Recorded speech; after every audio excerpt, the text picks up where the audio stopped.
सुप्रभात। जय श्री कृष्ण। कल अध्ययन किए गए श्लोकों के माध्यम से हमने नरक के द्वार और परम गति के विषय में जाना, जिसमें श्री कृष्ण ने हमें बताया कि नरक के 3 दरवाजे हैं, काम, क्रोध और लोभ। कोई भी एक दरवाजा यदि हमने अपने लिए खुला छोड़ रखा है तो समझिए हमने नरक का द्वार खोल रखा है। अतः तीनों का त्याग आवश्यक है। ऐसा नहीं कि हमने काम और लोभ को छोड़ दिया, क्रोध को अपना लिया, या क्रोध और लोभ को छोड़ दिया, काम को अपना लिया। इस प्रकार नहीं, तीनों का एक साथ त्याग करना आवश्यक है, तीनों से ही मुक्त होना आवश्यक है। और यदि हम ऐसा कर पाते हैं तो हम स्वयं के लिए कल्याणकारी आचरण कर रहे होते हैं, स्वयं के लिए ही कल्याणकारी व्यवहार कर रहे होते हैं, और तब हम परम गति को प्राप्त कर पाते हैं। इसके आगे श्री कृष्ण क्या बताते हैं, आइए जाने। श्लोक संख्या 23।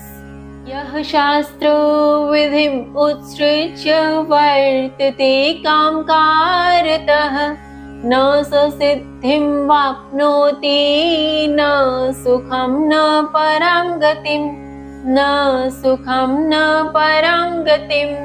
श्री कृष्ण कहते हैं, जो शास्त्र विधि को त्याग कर काम के कारण अपने तरीके से कर्म करता है, वह न सिद्धि को प्राप्त करता है, न सुख को, और न ही परम गति को प्राप्त करता है।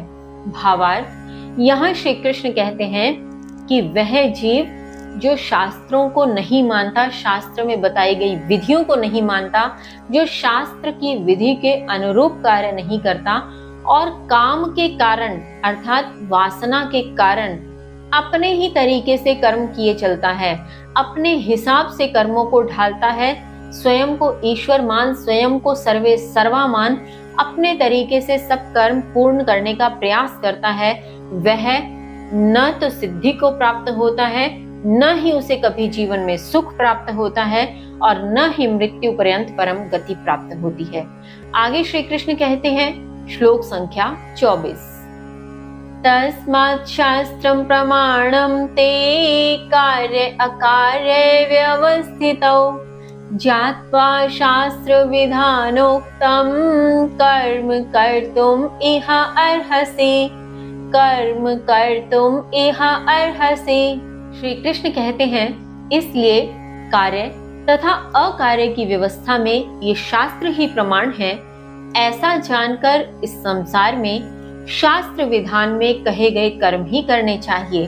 भावार्थ, यहाँ श्री कृष्ण गत श्लोक का विस्तार करते हुए कहते हैं, जिसमें उन्होंने कहा कि जब एक व्यक्ति, एक जीव, एक मनुष्य स्वयं के अनुसार ही कर्मों को आरोपित करता है, शास्त्रों को नहीं मानता, शास्त्र इत्यादि में बताए गए विधान को नहीं मानता, तो वह न सिद्धि प्राप्त करता है, न सुख प्राप्त करता है, और न परम गति प्राप्त करता है। इसलिए कार्य और अकार्य अर्थात वे जिन्हें करना चाहिए और वे कार्य जिन्हें नहीं किया जाना चाहिए, जो अकार्य है, तो ऐसे कार्य और अकार्य की व्यवस्था में शास्त्रों को प्रमाण मानना चाहिए। शास्त्र ही प्रमाण है, ऐसा मानकर सदैव इस संसार में, इस लोक में शास्त्र विधान के अनुरूप ही कर्म उसे करने चाहिए, शास्त्र विधान के अनुरूप ही चलना चाहिए, उसी अनुरूप स्वयं को ढालना चाहिए। तो इससे हमें भी यहाँ यह समझने की आवश्यकता है, हमें भी यह ध्यान रखने की आवश्यकता है कि यदि हम परम गति को प्राप्त करना चाहते हैं, उस आत्म तत्व को उस परम तत्व से मिलाना चाहते हैं, उस इष्ट में, उस परम तत्व में लीन होना चाहते हैं, तो हमें नरक के मुख्य 3 द्वारों पर संयम स्थापित करना होगा, काम, क्रोध और लोभ। और इन तीनों पर जब हम अपना संयम स्थापित कर लेंगे, इंद्रियों को वश में कर लेंगे, न काम के वशीभूत होंगे, न हम क्रोध को स्वयं पर हावी होने देंगे, और न किसी प्रकार का लोभ अपने भीतर आने देंगे, तब हम इन नरक के द्वारों से मुक्त होते हुए उस ईश्वर में लीन होने की ओर अग्रसर हो सकेंगे। हम स्वयं के लिए उचित आचरण कर पाएंगे, स्वयं के लिए कल्याणकारी व्यवहार कर पाएंगे, और शास्त्र विधान के अनुरूप कर्मों को करते हुए हम उस परम गति को प्राप्त कर पाएंगे। तो इसी श्लोक के साथ इस अध्याय की यही समाप्ति होती है।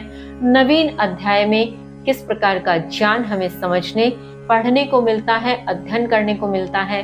जानेंगे कल से, तब तक के लिए जय श्री कृष्ण।